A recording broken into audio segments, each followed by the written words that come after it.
Hi Prachi, Hi, how are you? hi, I'm good. How have you been? I'm good, how are you? Yeah, you just said I've had a long one. That tells you. I know. Completely understandable. Sorry about that. Anyway, I think yes, our audience, is here to watch you speak on the topic that we know, limiting beliefs Yes, and how to overcome them. So I think absolutely. we'll just go through a short round of introductions and then we'll just get into the topic. That's okay with you. Yeah.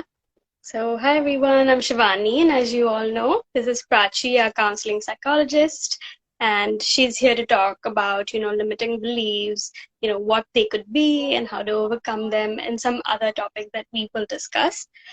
So, I think without further ado, Prachi, please tell us what do we mean by when we say limiting beliefs, if you could elaborate. All right. So, limiting belief is a mindset or it's a self-perception that is usually, well, actually, all the time it's negative, right? It's a false accusation towards our own self, how we view the world around us, and how we view our relationships, how we view ourselves as a whole person.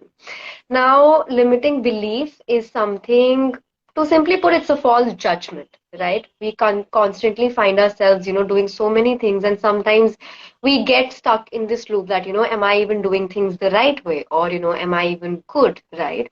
So we often end up using statements like, I can't do this, or I don't have time, or, I'm not good enough, right? So these are the few statements that can constantly keep us in a negative headspace, and when we speak with ourselves like this, again, our mind listens, right? Words have power. So if you continuously say this to yourself, obviously, you'll end up not feeling up to the mark. You will see that, your confidence is reducing. You might not be able to, enjoy life on a whole. And when we continuously use limiting beliefs, we also limit ourselves from, being a yes man to opportunities, right? To share our experiences with other people, to actually be open minded, be open to new experiences, be open to change. So, limiting beliefs, all in all, is a false judgment.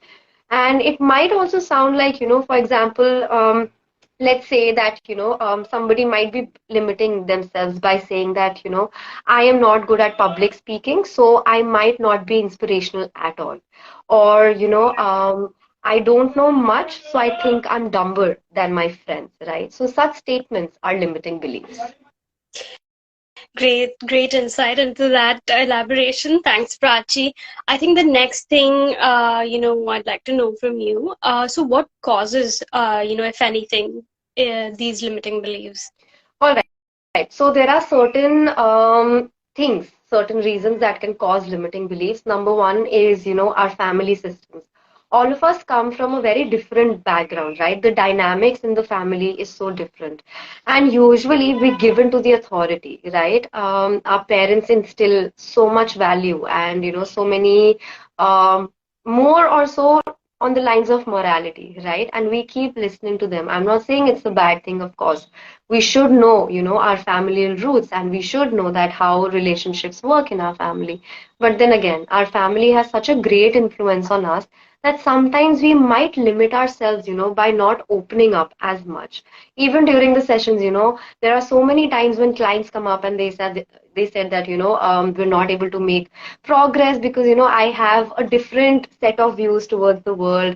My parents don't agree to this, or, my siblings don't agree to it. So, number one is your family.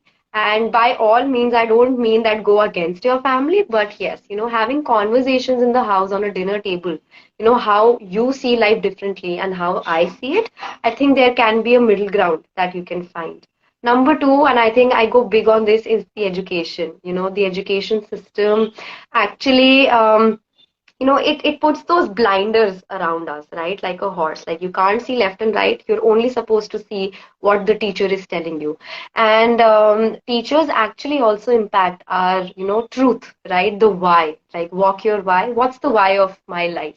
And since another thing, like psychologically, if you think, all of us look the same when we're in school, right? It's because of the uniform. Of course, that also has, its own benefit. We need to understand that what school provides us. But I would really, appreciate if Indian education system motivates each child to, focus on their creativity and their individuality instead of, just focusing on a bunch of children and, being partial to the topper of the class and, just limiting the backbenchers, right? So again, education is the one. The next is negative experiences. Well, everybody who's watching this, you have to accept that where there's good, there's also bad. And bad experiences don't necessarily mean that you have to, shell yourself, like, or, like pull yourself back that, oh no, I've had a bad experience. I cannot try this again. Coming back to the experience of public speaking. If you failed once, twice, it's okay, right? At least now you have an experience. You know what you need to work on the next time you go. So again, don't let negative experiences limit you at all. Rather, we can see them as good lessons, right? And again, you get more experience when you grow up and you grow old. You can tell your grandchildren that, I was so bad at public speaking for the first two times, but third time I mustered enough courage. I went ahead and it was all good. Then there's overthinking. Of course, if you've had a lot of negative experiences, you are bound to overthink, right? And overthink is also, I think, number one thief of joy, right? So come out of your head. It's okay to have a bad experience. Don't overthink too much into it. Then believing other people's opinions, fear of judgment, log kya kahenge, and low self-esteem, or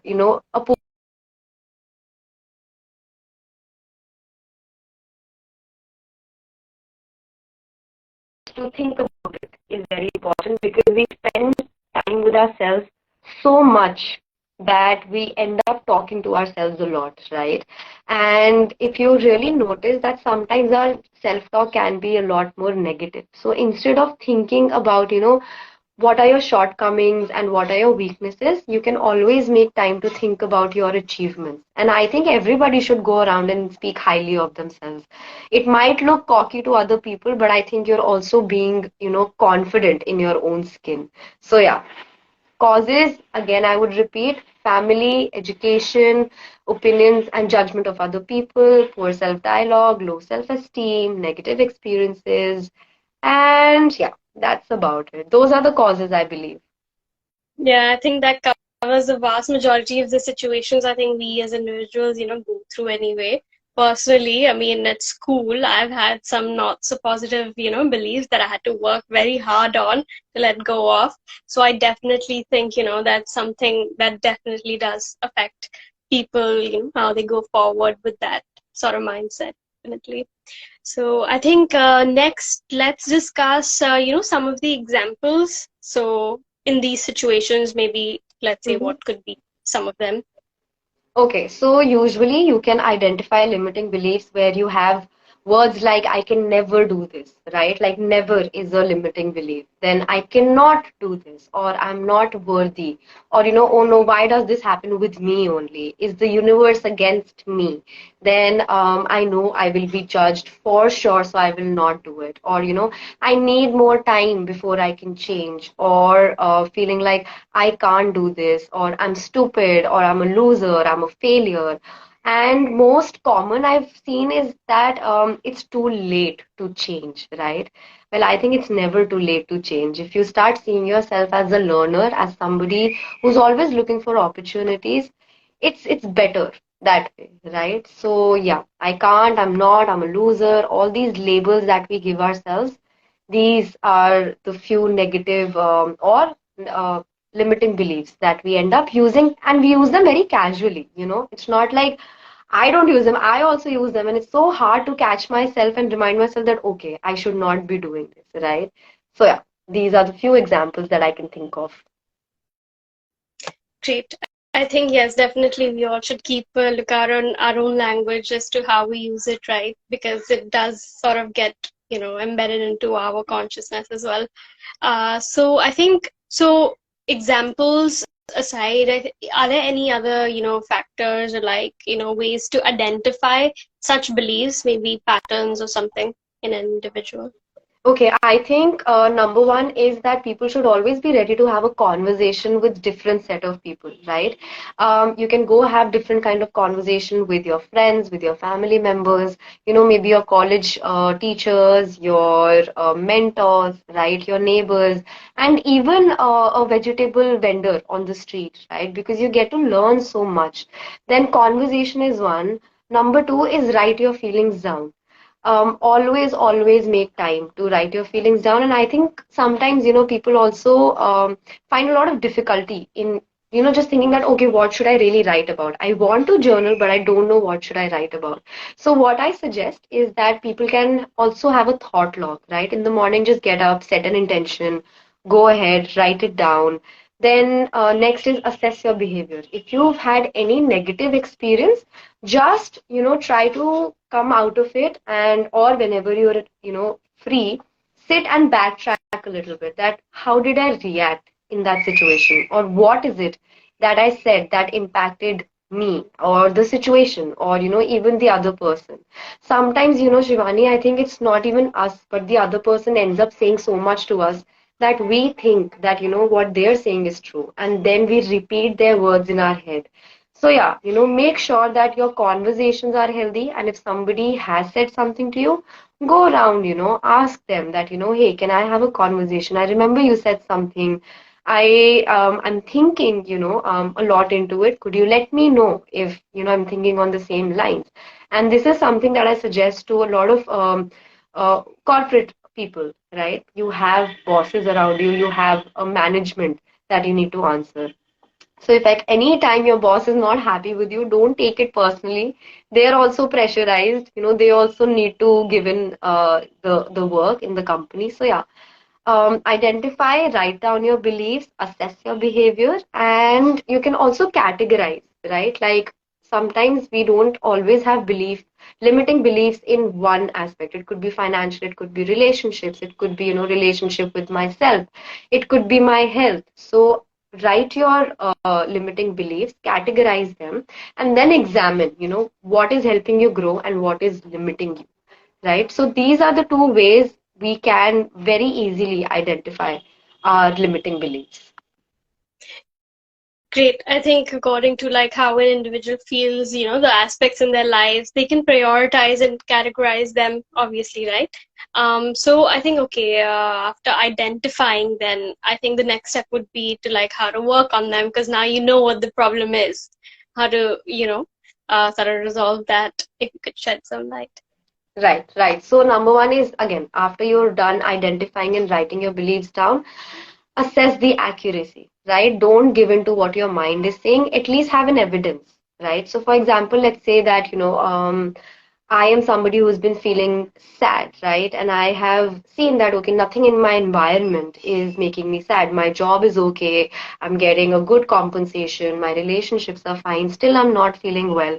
So probably I need to check my internal environment, right? What am I saying to myself? So again, backtrack a little bit.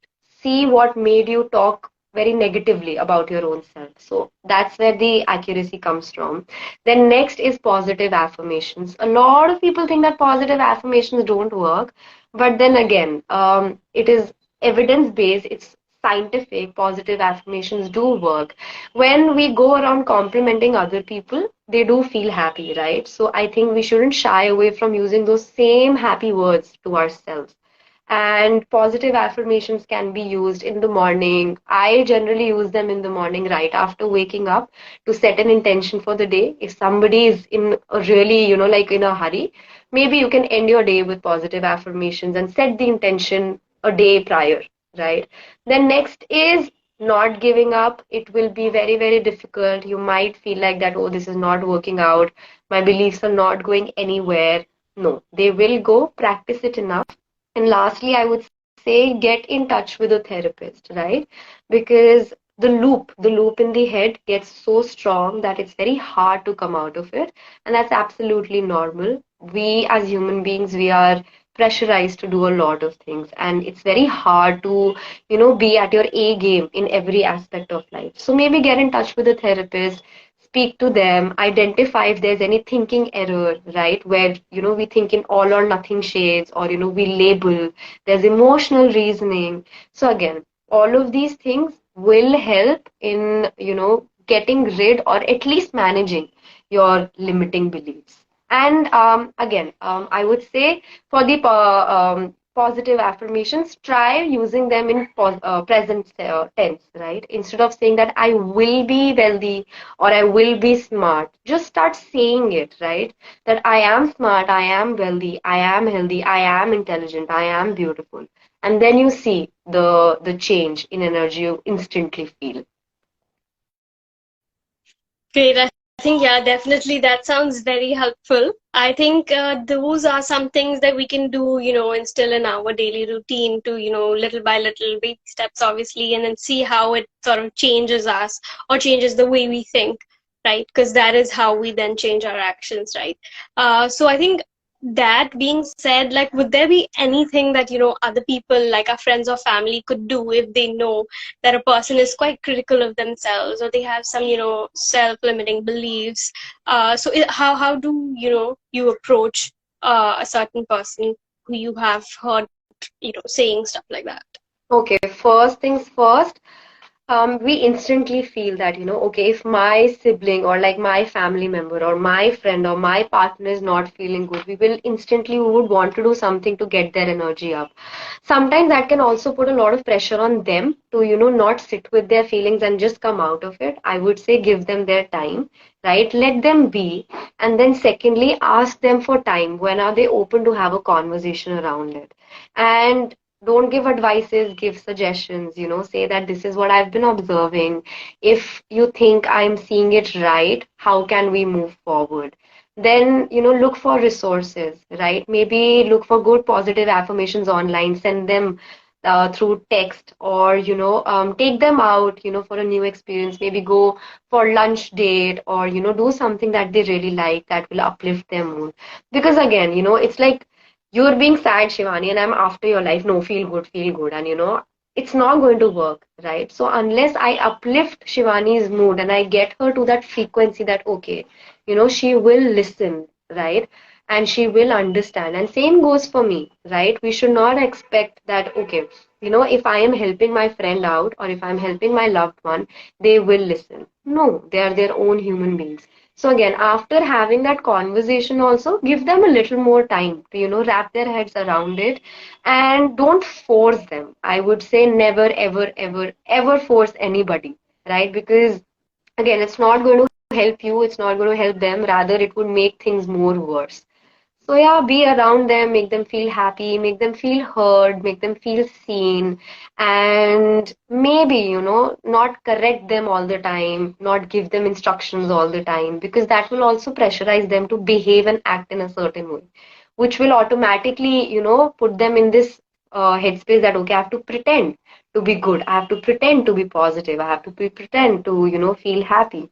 And I think we all should be open to the idea that it's okay to be sad, right? It's okay if you're not feeling fine. So, yeah, first check in with yourselves. If you're feeling up to the mark, check in with the other person. Take time, take them out, uplift them, have a conversation, and wait for that change to happen. Exactly. Patience is key, and keeping an open, channel of communication is even more important, I think, with people, because it's so sensitive anyway. Mental health. I mean, more you approach the topic, like, we don't want people to close up entirely, right? So I think that's something definitely, is greatly like insightful, I think. So I think that's all the questions I had. Is there anything you would like to add on this topic that maybe our viewers and watchers in the future can, take away from? All right. I think the importance of, keeping in check with our limiting beliefs is that you will have improved self-esteem, right? You will be more confident. You will be patient. You will be resilient with yourself. And most importantly, you will learn how to be kind to your own self. Kindness goes a long, long way. And when we can be kind to people out there on the road, I think it's absolute necessary that we need to be kind to ourselves, right? Another thing is that, you'll be more open-minded. You will be more open to the idea that, okay, I have a new opportunity. Let me just go and grab it, right? So you'll be less fearful. You won't be bothered as much what other people have to say. And I think you will start accepting yourself and your truth and your purpose in life. So yeah, keeping in mind that what is the good that I'm getting out of, killing my limiting beliefs, I think that's the real motivation behind it. So always, always think about the benefits, right? And yeah, just get on with it. It might be a little scary because, you're going to sit with your thoughts and these thoughts are negative. So it's okay. These are a part of you. Take it slow, take it easy. If you feel that it's not happening, come speak to a therapist. CareMe has brilliant therapists. You can come, have a session, and yeah, be good. Definitely, as always, ending it with the most important message for people, as always, like do seek help if you think there's something you cannot manage by yourselves, because it's okay to do so. And, take your time deciding that. Obviously, we're always here. Like, I end every video with, like, I think if you still have any questions, for Prachi about this specific topic, just drop a comment and we'll make sure the question reaches her, and then we'll be sure to leave a response. Or you can just come on our platform and then seek the help that you think you need. Then we can guide you from there. And thank you, Prachi, for such a great session on limiting beliefs. I'm sure a lot more people are going to find this helpful. And definitely next week I'll see you again, I think, with Yes, another one yes, of our topics. I think absolutely, viewers, please absolutely. come back. Thank We have a lot of you. guys lined up. Thank You know, you, Shivani, for having me. And I think we have a question. Should we answer or should we like do Yes, it yes, later? I We did can? not notice. My bad. Let's see what that question is. If you know, you can go ahead with Yeah. that question. It's how do we accept sadness? Okay, so again, sadness is just like any other emotion. It might look scary because we're never taught as children to sit with our sad feelings, right? I remember when I was young and I got hurt, and my parents were like, and they were very overprotective, right? So they would say, no, no, it's okay, ठीक हो जाएगा, कोई बात नहीं, लगी नहीं, right? So I think that is what has shaped us into adults who also don't sit with our sadness, right? Immediately we feel sad, we want to switch it. So maybe just sit, right? And when I say sit, don't try to alter that feeling, rather acknowledge it, right? Acknowledge the fact that you're sad, and again, tell yourself it's temporary, like any other emotion. Even happiness is temporary, right? So sit with it. If it's getting a lot, put it down on a piece of paper, get some clarity, and look for an evidence what made you sad. Is it the external environment or is it the internal environment? And honestly, don't see it as a monster. It's just you, it's your feeling, it's coming, maybe it's indicating something, right? So, yeah, it's not that tough. See it as just any other emotion. Great advice. Are there any other questions? Because that was not there on my chat. I think it must have been before I joined. So, Yeah, no other questions. That was about great. it. Viewers, please drop any queries, comments you have about this live, any suggestions on the topics that you'd like, and we'll have a look into that. Again, thank you, Prachi, for joining. See you Thank again you. next Thank you week. so much. Yes, absolutely. Have a good evening, Shivani. You too. Bye, Take everyone. care. Thank Bye, you. everyone.